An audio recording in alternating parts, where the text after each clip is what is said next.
Hey, how's it going? I want to try something a little different today. So mostly I've been reviewing or visiting cafes and coffee houses and highlighting those. Today I want to actually highlight a bag of beans, or well, the beans themselves. The bag's pretty cool too. You'll see in just a moment from one of the coffee shops that I visited. Bear with me. We're going to try this out, see if I like it, if anyone else likes it, and see if we do it again. But the coffee that I chose to feature today is from a roaster called Normo Coffee. I visited them in Antwerp recently. So the coffee I'm featuring today is from Normo. They're a roaster in Antwerp. I didn't visit their roasting facility, but I did visit the cafe in the middle of town, which is excellent vibes. I'm going to do a whole other thing about that either here or on Instagram. But yeah, just a really special coffee house if you're in Antwerp. Highly recommend. It's not far from the large market in the middle of the city. Definitely worth a stop in for some coffee. So when I was there, I picked up these beans. I'm a sucker for beautiful art on, well, I don't want to say sucker, maybe we just have good taste, for beautiful art on a bag. And so these colors definitely caught my eye, kind of this watercolor vibe. There's not any information on here directly, but I'm going to try to find out later. I think it feels like something that was, actually artist created. So we'll try to learn a little more about that later. But yeah, the coffee that I was drawn to is this Asobombo women's group, and learning more about them. They're a women's coffee collective in Colombia, south from Bogota. It looks like, if what I was reading is correct, it's about a mile above sea level, and kind of on the foothills of the Andes on the Amazonian side. So this coffee, now what will be interesting here is I was drawn to this coffee because of the description. So it talks about notes of apple, cherry, caramel, pure chocolate.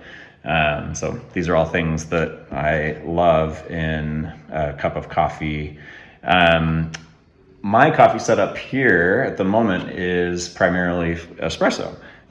This was specifically roasted for filtered coffee, pour overs, things like that. But fuck it, we're gonna try it out on the espresso machine. Sometimes sometimes it's quite surprising to see what comes out of a cup of coffee, or espresso rather, that was actually designed or roasted for filter coffee. All right, so let's open up the beans and see what we find before we actually roast them, before we actually brew them. So first thing I noticed here are actually notes of like barnyard, which I'm always super interested in. I think it's an amazing kind of set of flavors and aromas that can come out of coffee. My understanding, my kind of layperson's understanding, is that it has something to do with how the coffee fruit is fermented. Obviously the bean is inside, is really kind of the seed or the kernel within the whole fruit there. So sometimes that is all washed off immediately and you just leave the beans to dry without any of the coffee fruit still on it. Other times it's left to dry and ferment naturally with the outer part still there, and that can, depending on how that's done, it can impart a lot of fruit flavors. It can also impart, like here, some more like funky aromas and flavors, which again I find quite compelling and interesting. So let's take a look at the beans themselves, and of course I'm here, see if this kind of works. So oops, they're just gonna fall right on, but hey, you can see a few of them. So yeah, nice kind of relatively light color. Definitely reminds me just in the color of milk chocolate. So not super dark, which again, really positive sign. Clearly Normo, the roaster, is taking care to leave a lot of the original nature and flavor of the coffee bean intact. It's one of the things that really differentiates specialty coffee roasters from your bulk industrial coffee roasters. A lot more time and attention given to roasting the bean to really bring out and highlight the interesting and unique flavors that a lot of us look for in a great bean.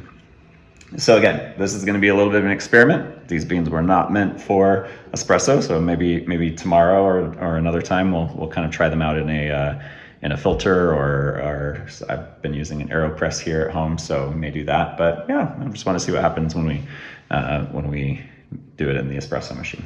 Okay, let's see.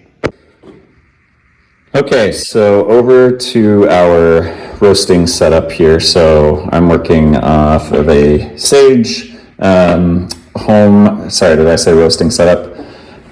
Over to our brewing setup, in this case the espresso machine. So I'm working off of a Sage home espresso machine. Was lucky that this was in the apartment that we are currently renting in Amsterdam. So, and for me, it's been really great for getting started with making espressos and milk drinks, things like that at home. Yeah, in the future, could definitely imagine upgrading to have even more control, but been super impressed with the control available here. So I have this set to grind at a 15. Couldn't really tell you what that means, but if you happen to have one of these at home, you can kind of play around with that. So yeah, so I've loaded some beans up here in the top. Didn't do too many, partly just because I want to see how this goes with this coffee that, as we mentioned, was supposed to be for filter coffee. Yeah, since this coffee is supposed to be for filter coffee, don't want to overload the espresso machine with it and commit to it. So I'm going to go for a ristretto here. I like the texture that comes with that, a bit more concentrated. Yeah, so let's get some beans going. Oh, make sure that's in. There we go.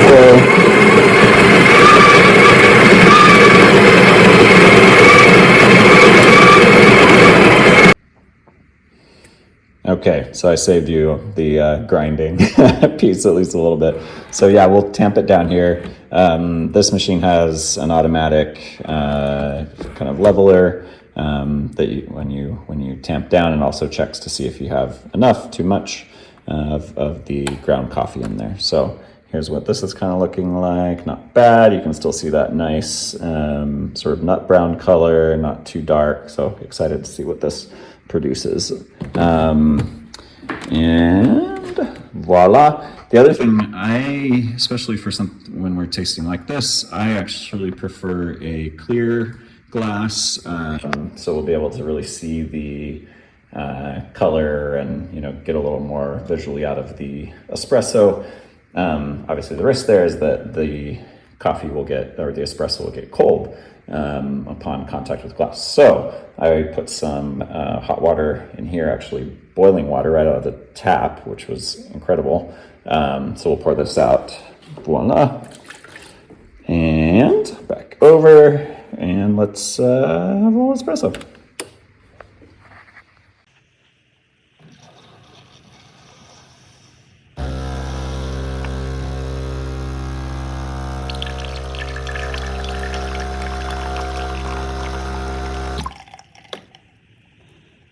Okay.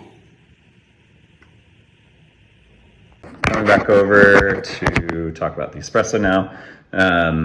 So you can see, honestly, still not as dense as I would like for especially something that's meant to be a ristretto. So we'll play around with that on the next one. Could be maybe you want a finer grind size, or yeah, let's see some other setting on there. If you guys have some ideas, let me know. Okay. So aroma, it's interesting. Yeah, now I'm not getting as much of the kind of barnyard aroma that we had on the whole beans.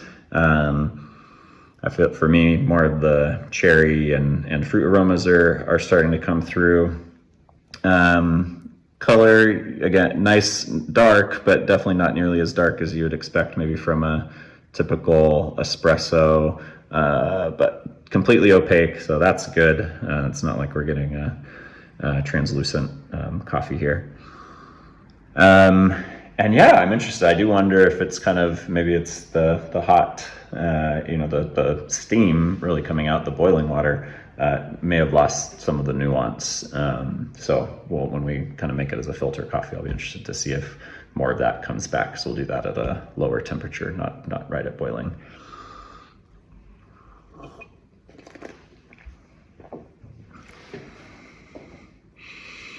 Wow. That's nice though. Yeah, I mean, I think that still makes a great espresso. It's got a lot of tangy flavors, citrus peel on the finish. Specifically maybe almost like a grapefruit, and that cherry. Yeah, like very very bright cherry flavors coming through, and it's just like coating the mouth, staying in there, which again, I love. This espresso wants to be remembered. And well, yeah, it will be. So, and I think maybe as it's cooling down a bit, getting more of the flavors, I think the aromas, I think some of the dark chocolate is starting to come through. Personally, I'm not getting caramel, but that's okay. Maybe that's, again, might be there in the filter. But yeah, I wouldn't kick this espresso out of bed, so to speak. So I'm gonna enjoy this, and I don't know, this was kind of fun to make. Maybe I'll do more of these, and let me know if you're into it, and if you have one of these Sage machines and want to give me some pointers, definitely open to that. Okay, otherwise, have a great day. Be kind to yourself and be kind to others. Okay, bye.